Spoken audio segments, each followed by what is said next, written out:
Angkatan bersenjata Iran mengeluarkan himbauan keras kepada warga Israel untuk segera meninggalkan negara tersebut. Mereka menyiratkan bahwa Israel mungkin akan menjadi tempat yang tidak dapat dihuni dalam waktu dekat. Himbauan ini disampaikan oleh militer Iran pada hari Minggu 15 Juni 2025. Iran menyampaikan pesan ini setelah melancarkan serangan besar-besaran ke Tel Aviv, Haifa, dan beberapa wilayah lain di Israel. Serangan rudal Iran dilaporkan menimbulkan kerusakan parah, menghancurkan sejumlah bangunan tinggi di pusat-pusat bisnis. Kejadian ini juga menyoroti dugaan ketidakmampuan sistem pertahanan Israel dalam menghadapi serangan tersebut.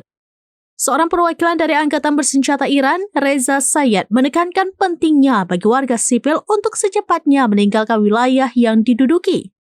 Ia mengindikasikan bahwa tinggal di sana di masa mendatang akan sangat tidak memungkinkan. Download Tribun X sekarang, menghadirkan lokal menjadi Indonesia.